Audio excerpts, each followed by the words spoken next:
Se é errado não querer congregar mais... Isso, ela faz uma reclamação. Quer ver de novo? Ir para os lugares onde tudo é manipulação, é lavagem cerebral, é tentativa de condicionar a mente para arrancar da pessoa tudo que queiram, dinheiros, dízimos, compromissos, voluntariado integral praticamente, em nome de Deus.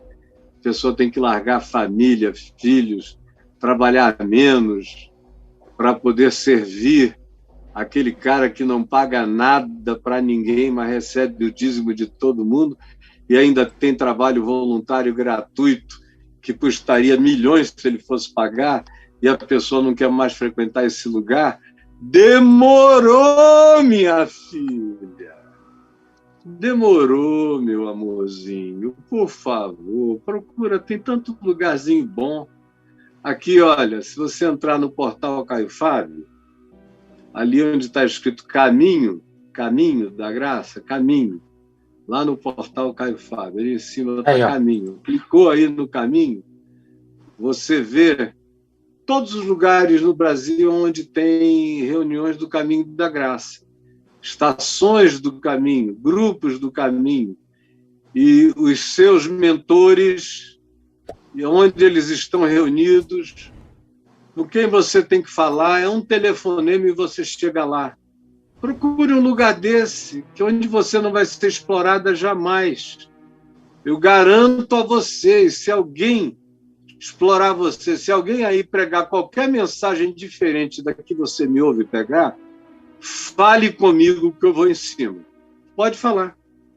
Porque aí é para ser o lugar onde você pode confiar. Pode confiar para estar. Como tem em tantas cidades, tem igrejas boas, de pastores que não se dobraram a Baal, muita gente boa. Como eu acabei de dizer, nós estamos organizando a Fraternidade do Evangelho. Já são 300 pastores do nível mais preparado, culto, idôneo, que a gente reuniu, gente que não aguenta mais essa loucura, e tem centenas querendo entrar, e nós estamos esperando para não criar um volume muito grande. E para nós mesmos educarmos o nosso pessoal para que eles próprios ajudem os próximos que irão chegar. Então, não, minha filha, não tem que frequentar nenhum lugar que tenha o nome de igreja, que fale o nome de Jesus, que fale de Deus de 30 em 30 segundos, mas que não viva o Evangelho, onde não haja amor, só haja manipulação, exploração, ênfase no dinheiro, hipocrisia, mentira. Desses lugares vocês têm que fugir. São máfias perversas.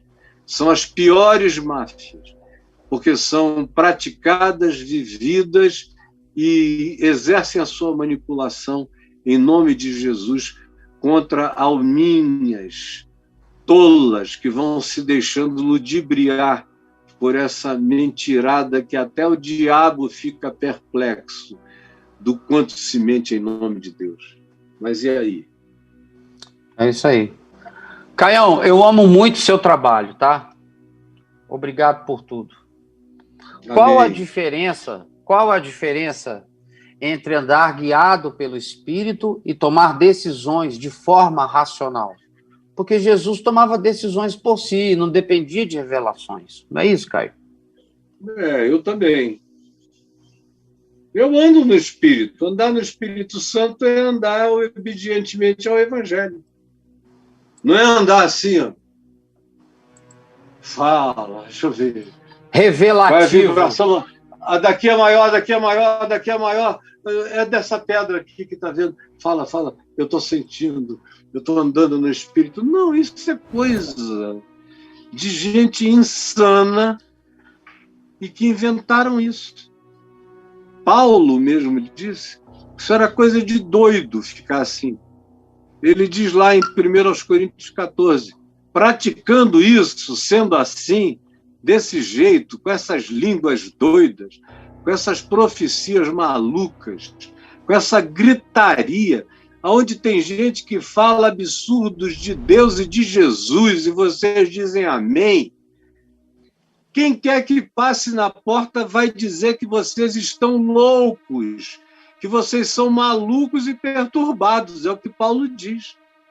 Paulo diz, eu prefiro dizer algumas poucas palavras com o meu juízo, com a minha língua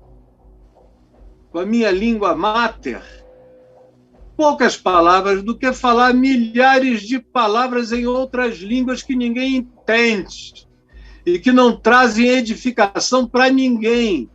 São algaravias estáticas que não estimulam nenhuma racionalização, nenhum tipo de pensamento, nenhum tipo de conclusão, nenhum tipo de lógica, nenhum tipo de aprendizagem. Não produz nada, só misticismo enlouquecido. Isso aí não é andar no espírito, isso aí é o caminho da loucura. Eu leio o Evangelho há 50 anos. O que Jesus diz que é para fazer, eu faço. Aí você diz, mas Caio, até esse negócio de convidar pobres para comerem na tua casa, você faz? Hoje em dia, sinceramente, eu tenho feito menos. Mas eu já fiz muito. Como também eu nunca emprestei dinheiro a ninguém na minha vida. Jesus disse que não é para emprestar, é para dar. Eu nunca emprestei. Ou eu tenho e dou, ou eu não tenho e não dou. Mas se eu tiver e eu puder dar, eu dou. E a pessoa diz, eu vou te pagar, eu digo, eu não quero, não venha, porque eu não vou aceitar. Não me lembro de jamais ter aceitado. Foi o Espírito Santo que me mandou fazer isso, foi o Espírito de Cristo. O Evangelho é o ensino do Espírito Santo. O Evangelho é o ensino do Espírito de Cristo.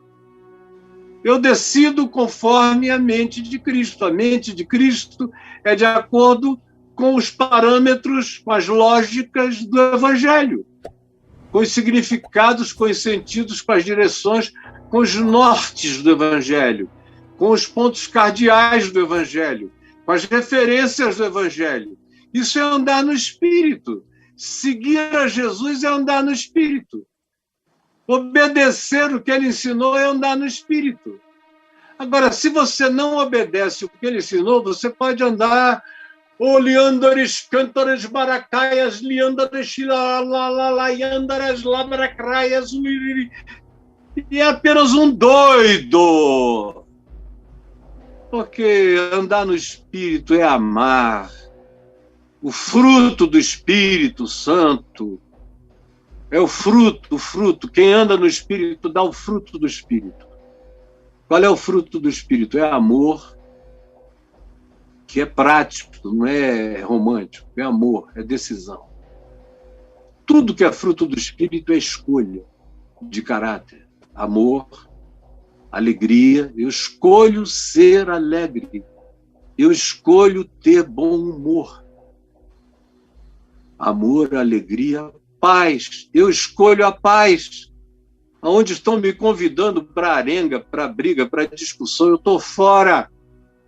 Vocês nunca me viram saindo no palco com ninguém, discussões teológicas com ninguém, nem me verão. Falem de mim sozinhos, eles não têm o privilégio da minha argumentação. Paz, no que depender de mim, eu escolho a paz com todos os homens. Prefiro ser caluniado até morrer do que passar a vida inteira me explicando. Paz, é isso que eu tenho, é isso que eu dou, é assim que eu vivo.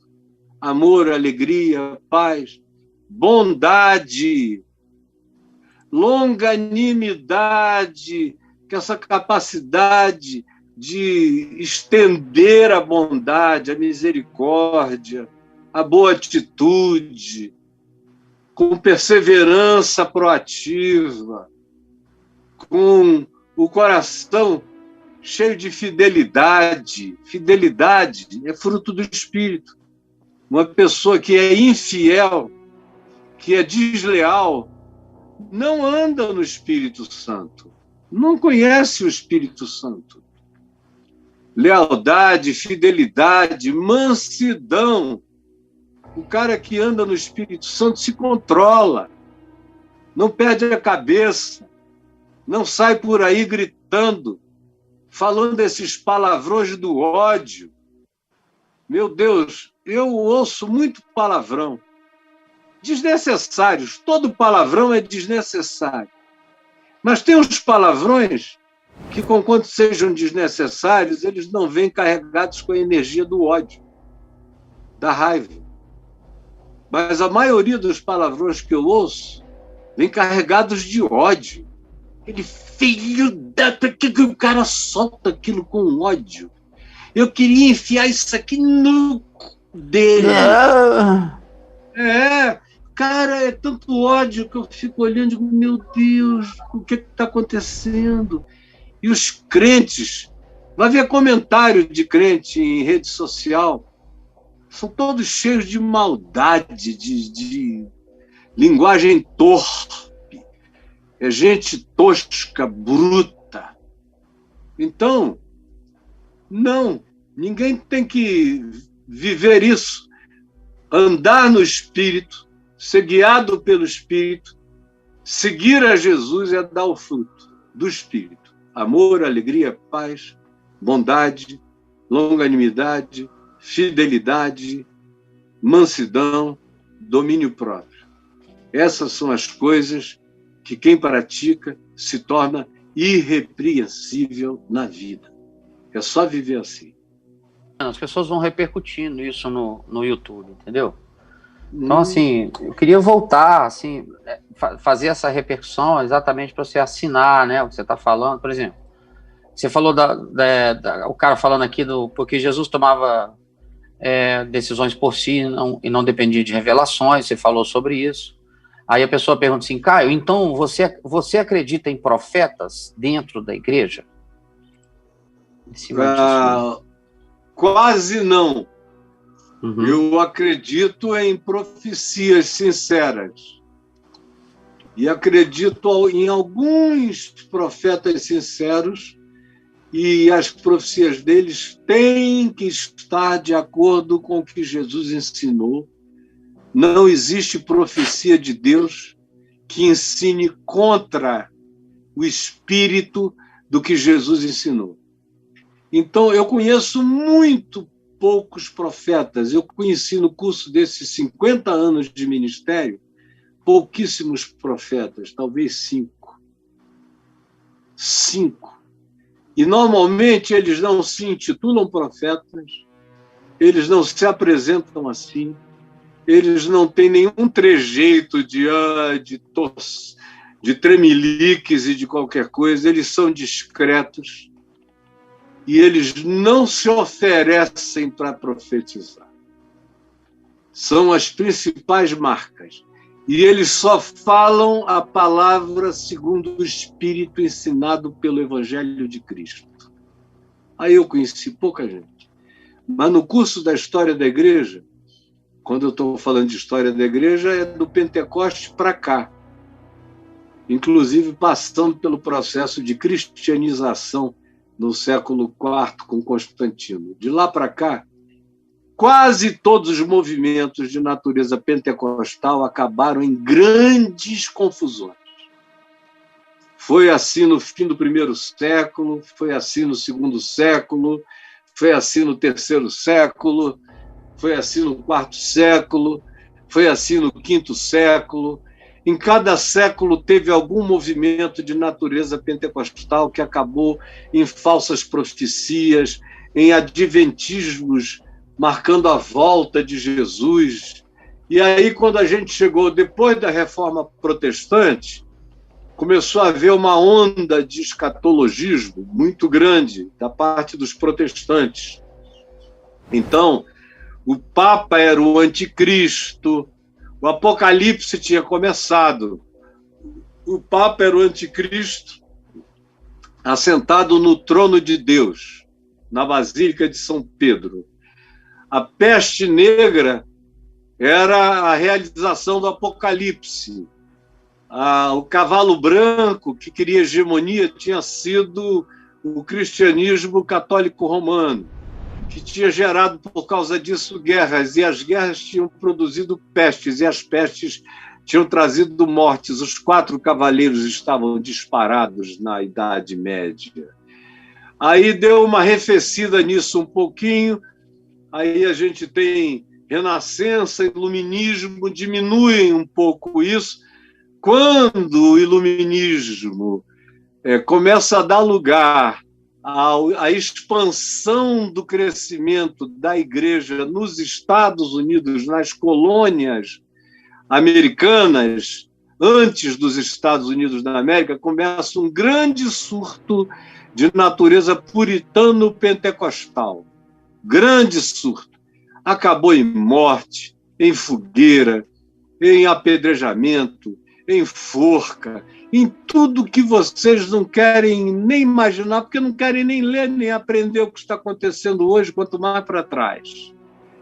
E aí a gente chegou ao século XIX com aquela quantidade de avivamentos, com Moody, com Finney, e na Inglaterra a gente já tinha tido 250, já chega quase 200 anos antes, 100 e tantos anos antes do início desse século, agora a gente está com 250, o avivamento wesleyano, que dos avivamentos foi disparado o melhor de todos e o mais saudável.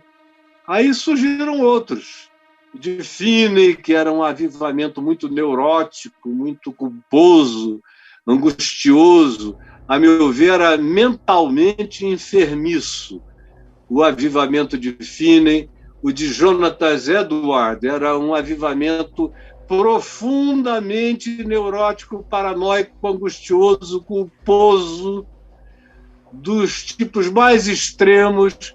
Aí a gente começou, desde o avivamento da Rua Azusa para cá, com essa proliferação de línguas estranhas, que foi o que adoeceu a Igreja Evangélica no Ocidente inteiro.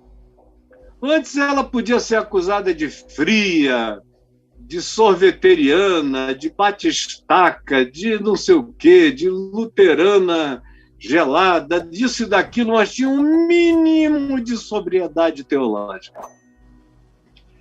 Aí, depois do avanço, da explosão do pentecostalismo nos Estados Unidos, especialmente no Brasil e na América Latina, a gente herdou o que a gente tem aqui, que é tudo menos Igreja de Cristo Jesus. É a igreja de homens enlouquecidos e loucos pelo poder. O sonho desses pastores que estão aqui é se tornarem ayatollares atolados de algum regime que lhes dê todo o poder que eles desejem obter. Essa é a tragédia do cristianismo, sempre foi sede e fome de poder, de domínio, de controle de almas humanas.